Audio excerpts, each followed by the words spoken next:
Yellow. Do you want to just sit in front of 50 enemies, completely unfazed, getting close range kills, and just laughing at people as they try to punch you with their little puny fists? Then do I have the class for you.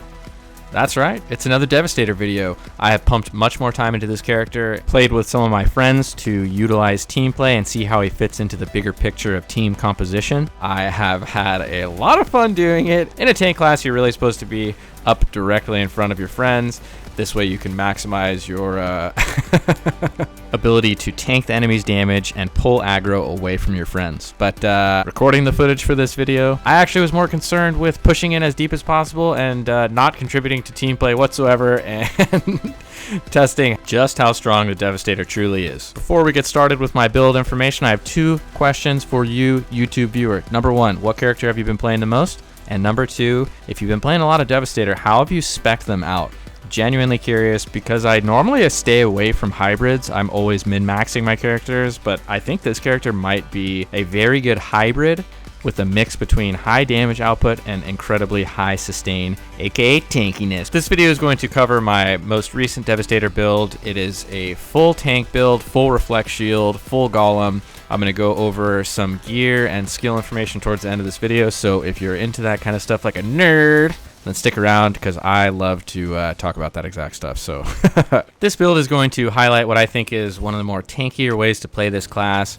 There are numerous ways to spec every class in Outriders. That much at this point is blatantly obvious, and I think one of the coolest parts of this game. So this particular build is going to focus on making your Golem ability as strong as possible, as well as using the Reflecto shield to not only save your friends if you're playing your class correctly, but I prefer to also buff the Reflecto shield's offensive capabilities through the use of gear, which allows me to attack and utilize all of my skills while the Reflecto shield is active, as well as providing buffed damage and inflicting bleed with the reflected bullets. I also wanted to discuss the Gravity Leap ability on this character, as well as I think the ability is currently broken. The Gravity Leap ability does make you temporarily immune to any damage, any status effects, and basically God mode for about 2 seconds. This does not sound like much, but this is incredibly abusable, especially if you cancel the ability while you are in mid-air. You'll fall back down to the ground. It'll reset the cooldown in about 1.5 seconds, and you can do it right over again. I hope that maybe this video could be used for them to patch this out. I think that the ability to have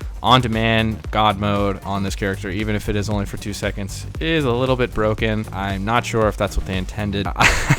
I have absolutely been using the Gravity Leap as a panic move if I'm about to get shredded. That's enough of that. It is a fun move. I definitely highly recommend using it. Great to get into combat. Also great to teleport to an enemy further away if you need to disengage. And it is also an interrupt ability. Let's go over some of the strengths and weaknesses of this build, and I guess of this class in general. First things first, this guy, Devastator, is going to gain health from killing enemies at close range. I also chose to put a point into plus 1% health regeneration in the Devastator class skill tree. This all in combination with Golem skill, which is going to negate all incoming damage by 65%, in combination with the Reflecto shield, means you can take a serious pounding and weather all of the aggro to help your teammates do damage from afar. The weaknesses for this build will be you're going to have low anomaly power, meaning your skill damage will not be buffed super high. You will also have a low melee damage output because of the anomaly power,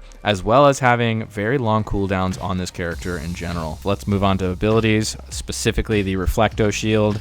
I absolutely adore this move. Showcased in the background, you can see a couple awesome features that all stem from a piece of gear which allows you to use the Reflecto shield while continuing to utilize your weapons and your other abilities. This gear ability to allow you to attack while using the Reflecto shield does come with a drawback, does reduce the effectiveness of the shield by 50%. So 50% of the damage, aka bullets, are going to go through the shield and damage you and or your teammates. I would argue that it's worth it just for what you see in the background right now. That is the ability to go into the God mode levitating state and have the shield active while you're just raining down bullets back to where they came from. I never wanted those bullets, boys. Take them back. Hold on to them tightly for me. If you plan on utilizing the Reflecto shield, keep an eye out for gear that's going to add Reflecto shield damage.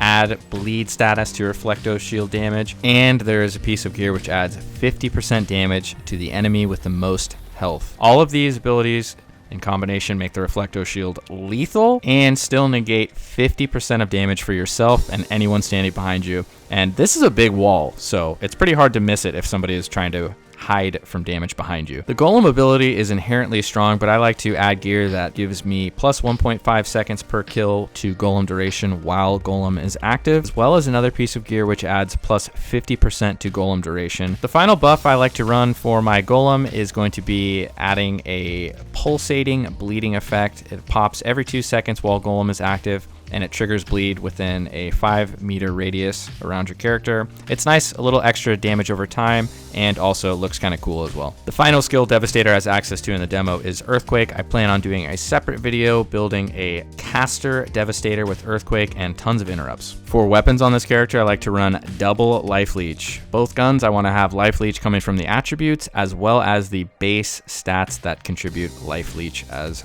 well. For your tanky Devastator, you want to pay attention to your stats on your gear, especially looking out for plus max health and plus max firepower. This is where you can get some variance. What do you want? Do you want more health or do you want more damage? You can choose. Bonus firepower I find is very helpful, especially because when you're in your Golem, you want to get kills as quickly as possible to just pump that duration up. You pump the duration up. This video is winding down to a close, and if you have build ideas, build advice, or something cool or wacky or wet and wild you want me to try out, let me know down below. It's become my new favorite catchphrase, by the way. Thanks so much for tuning in. If you liked it, drop a sub. I appreciate it. Creeping up on 100 subs. What? We out.